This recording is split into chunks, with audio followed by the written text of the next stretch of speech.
Good morning, ladies and gentlemen. At today's press conference, we will hear from Governor Cox, FBI Director Kash Patel, and Sheriff Mike Smith. We also have with us Utah DPS Commissioner Bo Mason, Lieutenant Governor Deidre Henderson, FBI Special Agent in Charge Robert Bowles, and local and federal law enforcement partners. Following the remarks today, Governor Cox, Director Patel, and Commissioner Mason will take questions. Thank you.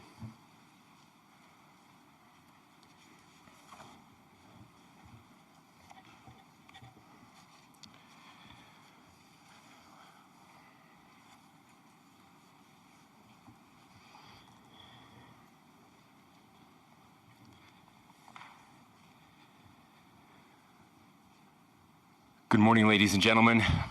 We got him. On the evening of September 11th, a family member of Tyler Robinson reached out to a family friend who contacted the Washington County Sheriff's Office with information that Robinson had confessed to them or implied that he had committed the incident. This information was relayed to the Utah County Sheriff's Office and scene investigators at Utah Valley University. This information was also conveyed to the FBI. Investigators reviewed additional video footage from UVU surveillance and identified Robinson arriving on UVU campus in a gray Dodge Challenger at approximately 8:29 a.m. on September 10th, in which he is observed on video in a plain maroon t-shirt, light-colored shorts, a black hat with a white logo, and light-colored shoes. When encountered in person by investigators in Washington County on September 12th, in the early morning hours, Robinson was observed in consistent clothing with those surveillance images.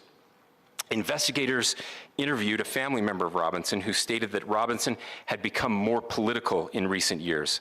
The family member referenced a recent incident in which Robinson came to dinner prior to September 10th, and in the conversation with another family member, Robinson mentioned Charlie Kirk was coming to UVU.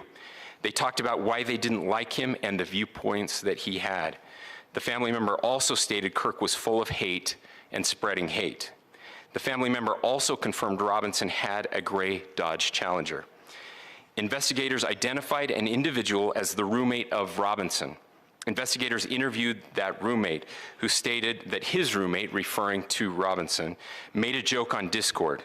Investigators asked if he would show them the messages on Discord. He opened it and showed several messages to investigators and allowed investigators to take photos of the screen as each message was shown by Robinson's roommate. These photos consisted of various messages, including content of messages between the phone contact named Tyler with an emoji icon and Robinson's roommate's device. The content of these messages included messages affiliated with the contact Tyler, stating a need to retrieve a rifle from a drop point, leaving the rifle in a bush, messages related to visually watching the area where a rifle was left, and a message referring to having left the rifle wrapped in a towel.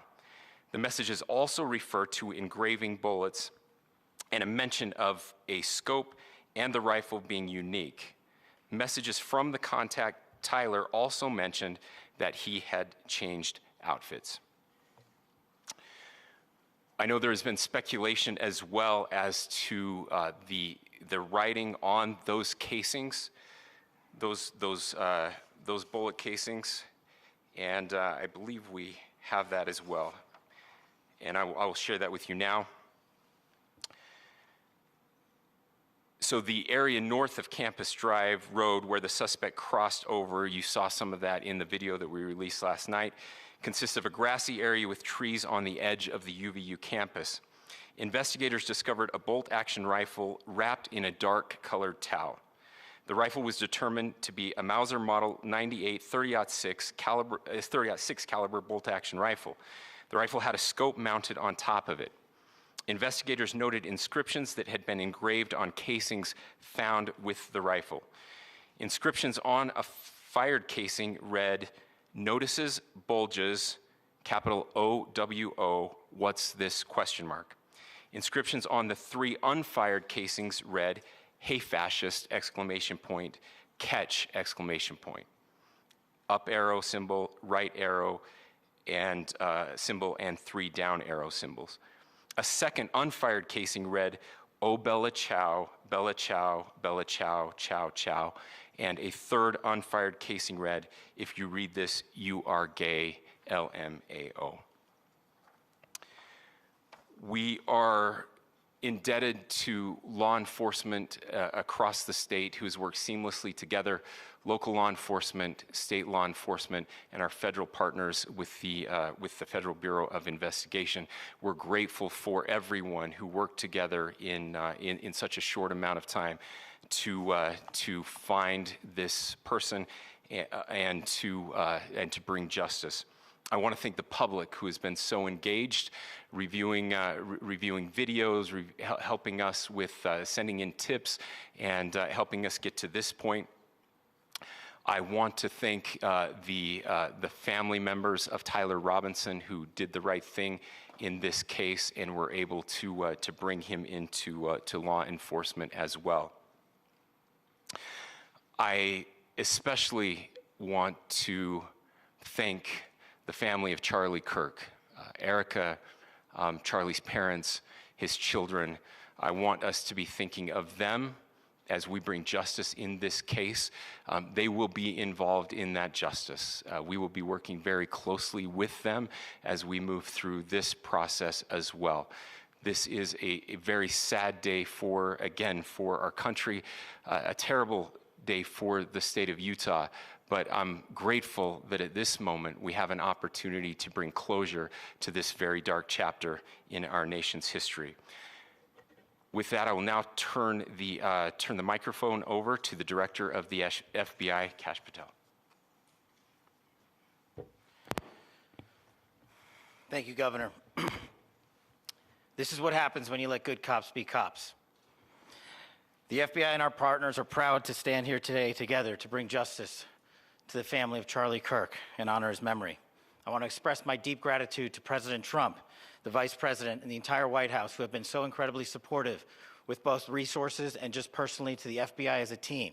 They had our backs the entire way, and I just want to express my gratitude for giving us the resources we need to operate in this space to bring this sort of justice at this sort of speed. In 33 hours, we have made historic progress for Charlie. Governor Cox, our partnership has been absolutely incredible these last few days. Our partnership will endure. Your state and local partners, your sheriffs, your DPS community has been unbelievably impressive in the hardest of times. And a case like this cannot be solved, cannot be brought without partnering with your state and local authorities. The FBI has a certain role to play, and we will play that role, and we will lead out for the federal government. But Governor Cox, we are so grateful for your state partnership that led out on this investigation. A little bit of the timeline. Charlie was shot at 12:23 p.m. on Wednesday. The first FBI agents arrived on scene in 16 minutes with chiefs of police at 12:39 and secured the scene. The FBI immediately launched fixed-wing assets. We utilized these assets to transport personnel, specialty technicians, hostage rescue teams.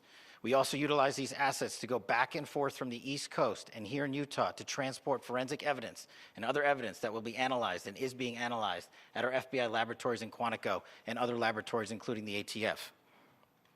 At my direction, the FBI released the first set of FBI photos of the suspect at 10 a.m. local time on 9/11. Then, shortly thereafter, the FBI reward of $100,000 was released at 10:45 a.m. local. Myself and Deputy Director Bongino arrived on the scene at approximately 5:30 p.m. on 9/11. The governor led a press conference last night at approximately 8 p.m., where at my direction, the FBI released a never-before-seen video of the suspect. We also released new images to the public of the suspect. And just last night, the suspect was taken into custody at 10 p.m. local time. In less than 36 hours, 33 to be precise, thanks to the full weight of the federal government and leading out with the partners here in the state of Utah and Governor Cox, the suspect was apprehended in a historic time period. And I want to highlight what Governor Cox said. This would not have been possible without you, the media, and you, the public. That's why we went so public, so fast, and we're so transparent, and we're committed to that transparency. The crime scene, just a little bit there. It is a large crime scene. State and local authorities, along with federal authorities, process that crime scene quickly. And I even had the ability to walk through that crime scene and walk through the steps the suspect took to learn more about what was needed and what resources we needed to bear to create a full picture for the FBI and leadership back in Washington. Furthermore, thankfully to state and local partners, forensic evidence has been seized and continues to be garnered. Forensic evidence has already been evaluated at FBI laboratories in Quantico and state and local authorities here. We will continue to process evidence as we see it, as we collect it, and we will continue to deliver it to Governor Cox and his team. Last night, we had a total of approximately 7,000 leads. As of this morning, thanks to your great work, we have over 11,000 leads that were called in to the FBI. And we are running out every single lead that we can. Every one of those leads will be run out.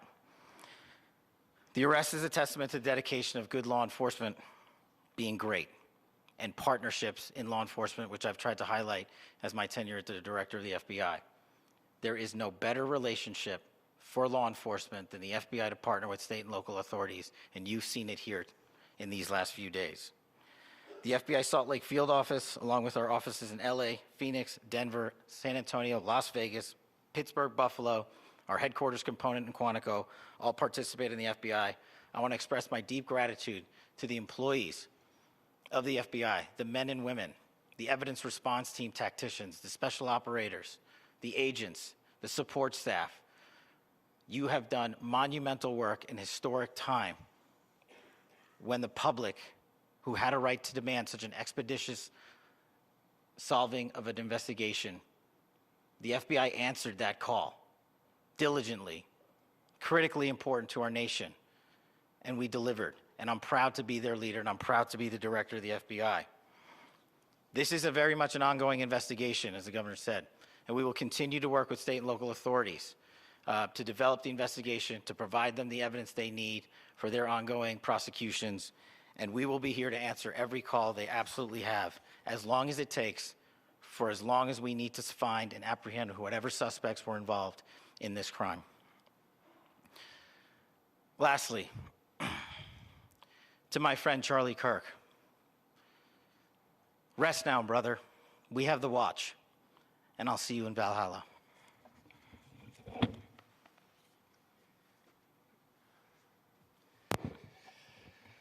Thank you, and good morning.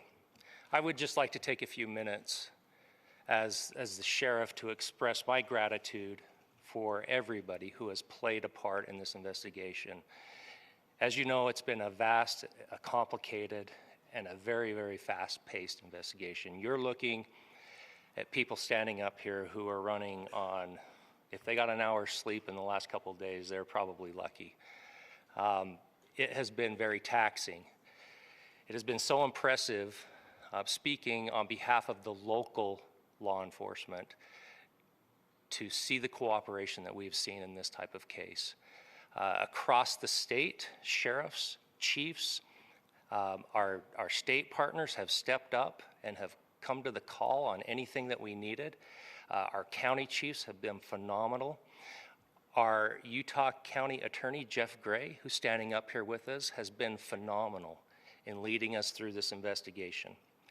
I would like to thank the federal government for their resources, their assets. Our local team here, our FBI team, has been extraordinary in helping us work through this and bring this person to justice. Most of all, I would like to thank the public, and specifically, I would like to thank the public who turned to prayers and who turned to positiveness for us. I would like to thank them on behalf of the law enforcement community, because we needed those prayers. That's what we needed to get through this. We needed your support, and you gave it to us. We needed your patience, and you gave it to us. And I would like to thank you for the Kirk family, because that's what they need, is your support and your prayers, and that will get us through all of this. So thank you everybody for everybody that have stepped up. We've had such a phenomenal response to this. Thank you.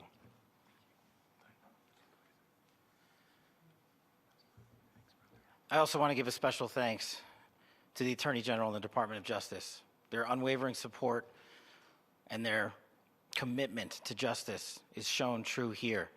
And without AG Bondi and Deputy Attorney General Todd Blanche and the resources they brought to bear, we would not have been able to complete our mission.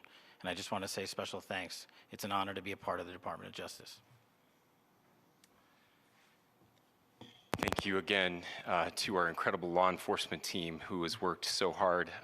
Sheriff, I got a solid 90 minutes last night, so I'm probably the most well-rested person up here. Ladies and gentlemen, I get the microphone, so I hope you'll permit me a moment just to share a few more thoughts about where we are and how we got here and maybe a little bit of where we go from here. I don't want to get too preachy, but I think it's important that we, with eyes wide open, understand what's happening in our country today.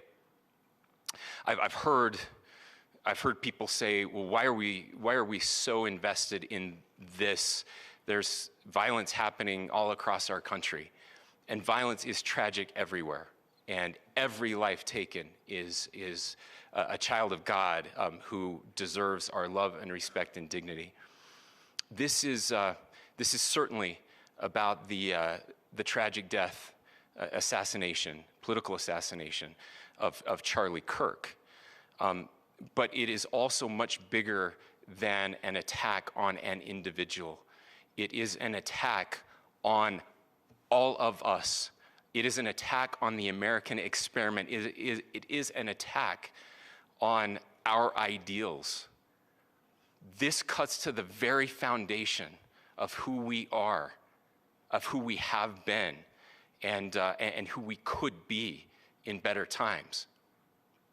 Political violence is different than any other type of violence for lots of different reasons. One, because in the very act that Charlie championed of expression, that freedom of expression that is enshrined in our founding documents, in having his life taken in that very act, makes it more difficult for people to feel like they can share their ideas, that they can speak freely. We will never be able to solve all the other problems, including the violence problems that people are worried about, if we can't have a clash of ideas safely and securely. Even, especially those ideas with which you disagree. That's why this matters so much. Over the last 48 hours, I have been as angry as I have ever been, as sad as I have ever been. And it was, as anger pushed me to the brink, it was actually Charlie's words that pulled me back. I'd like to share some of those. And specifically right now, if I could, I need to talk to the young people in our state, in my state, and all across the country. As President Trump reminded me, he said, you know who really loved Charlie? The youths. And he's right.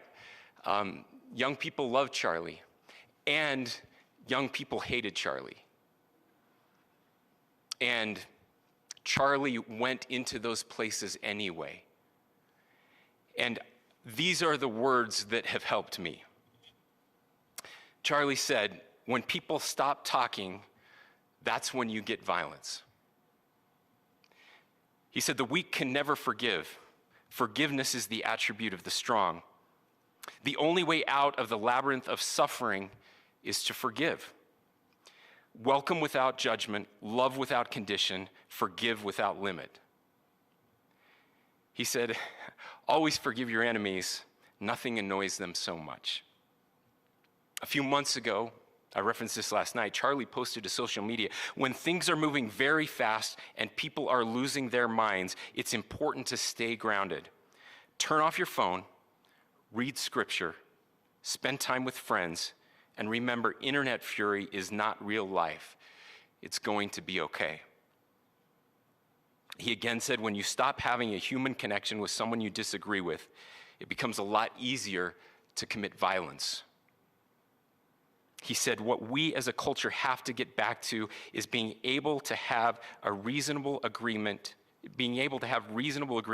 where violence is not an option. Now, again, to my young friends out there, you are inheriting a country where politics feels like rage. It feels like rage is the only option. But through those words, we have a reminder that we can choose a different path. Your generation has an opportunity to build a culture that is very different than what we are suffering through right now. Not by pretending differences don't matter, but by embracing our differences and having those hard conversations. I think we need more moral clarity right now. I hear all the time that words are violence. Words are not violence. Violence is violence. And there is one person responsible for what happened here. And that person is now in custody and will be charged soon and will be held accountable. And yet, all of us have an opportunity right now to do something different. I want to thank my fellow Utahns. This bad stuff happens. For 33 hours, I was praying that if this had to happen here, that it wouldn't be one of us. That somebody drove from another state, somebody came from another country. Sadly, that prayer was not answered the way I had hoped for, just because I thought it would make it easier on us if we could just say, hey, we don't do that here.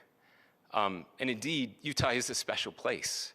We lead the nation in charitable giving. We lead the nation in service every year. But it did happen here. And it was one of us. But I want you to look at how Utahns reacted the last 2 nights. There was no rioting. There was no looting. There were no cars set on fire. There was no violence.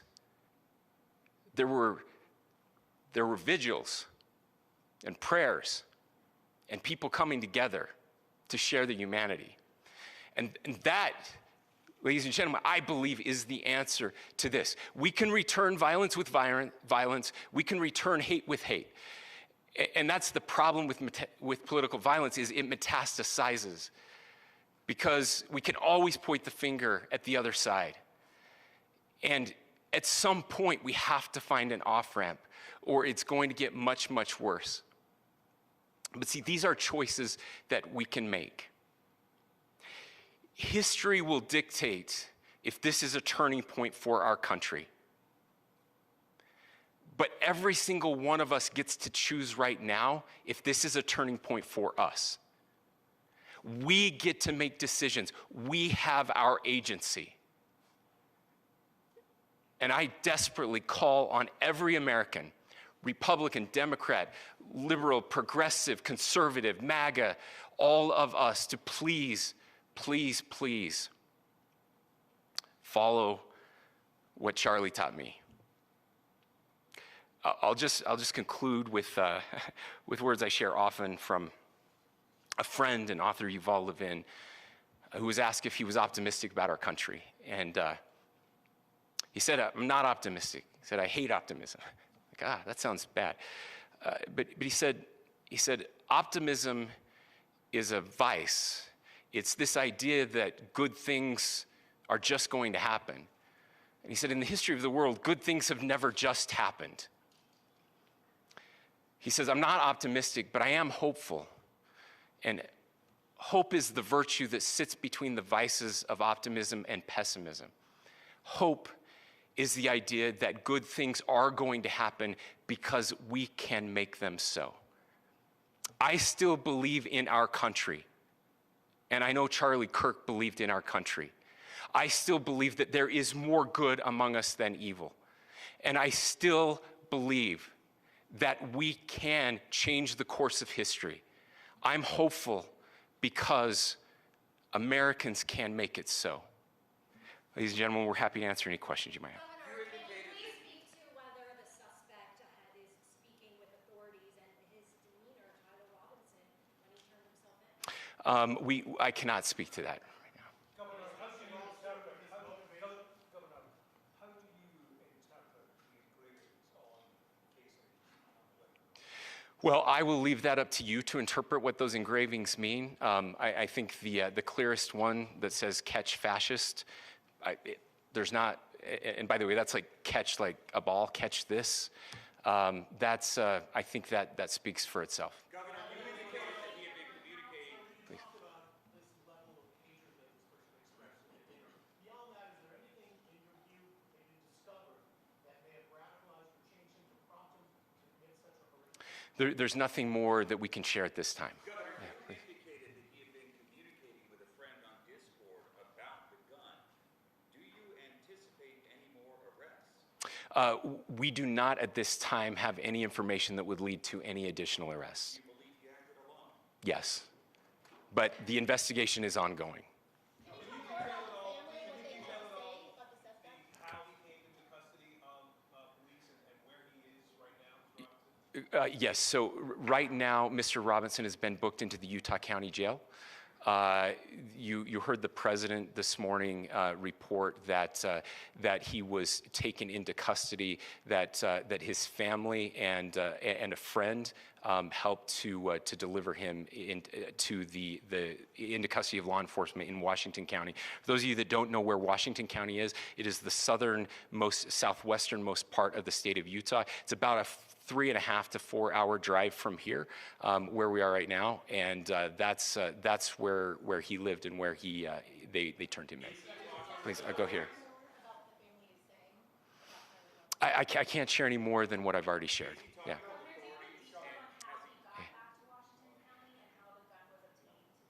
So how we obtained the gun was found here. So I don't have much more details on that. We do know that he drove. We had his car here on campus, and then we had his car going south back to the St. George. It's actually the city of Washington in Washington County. Is he talking with authorities and did he discuss a motive? I'm sorry? We don't have any information that would lead us to believe that. Yes, in fact, it was just released. Yes. Talking with authorities and did he discuss a motive? I can't answer that right now. Yeah, thank you. Over here.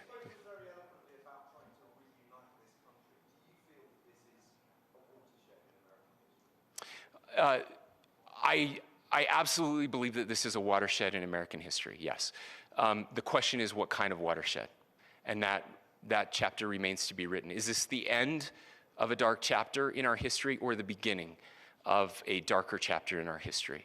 Look, I mean, if you look at true political assassinations in this country of someone of this stature, this feels a lot like the late 60s. And having one so gruesomely displayed on camera in all of our hands and in all of our pockets, we are not wired as human beings biologically, historically. We have not evolved in a way that we are capable of processing those types of violent imagery. And by the way, we've seen another one with a gruesome stabbing very recently that went viral. This is not good for us. It is not good to consume. Social media is a cancer on our society right now. And I would encourage people to log off, turn off, touch grass, hug a family member, go out and do good in your community. That is happening, and it's happening organically right now. I had a friend in a small city in Utah who said, we're getting together, the Republicans and Democrats in my little town are getting together to have a discussion last night, just to find a way to find their better angels. So yes, this could be, I mean, again, you have to go back to JFK to have seen a video live of something like this happening. I wasn't born until 1975, but I know that things were really dark in the late 60s. Sorry to some of you. I know some of you were there. This is our moment. Do we escalate, or do we find an off-ramp? And again, it's a choice. It's a choice, and every one of us gets to make that choice. Two more questions right here. Could we clarify that the release of those enhanced images at 8 p.m., the timeline that Director Patel gave us, led to the arrest at 10 p.m.? Is there a direct connection between those two events? I cannot comment if there is a direct connection or not, but all I can say is that through some process, the family came to know that this had happened. One more thing, Governor. Could you just clarify the clothing issue you mentioned earlier? Was he changing outfits? Correct. Yes. So when he's first spotted on campus, he has different clothing on, and then he changes clothing on the roof, and then changed back into that clothing at some point, so that when he was apprehended, when he was arrested, the clothing matched the clothing he had on before the shooting here at UVU. Last question here. Yes. Suspect was from Utah. Can you kind of tell us a little bit more about where, and was he a student here at this university, and is there any history of mental illness? Yeah. So I don't have any information on the mental illness part. He was not a student here at UVU. He was living and had lived for a long time with his family in Washington County, in the southernmost part of our state. Thank you, everyone, for your great work in getting this information out. I would just say, process-wise, this may be important. I know many of you aren't familiar with the process in Utah. I think it's important that you understand that. Basically, we have 3 days for charging documents to be filed.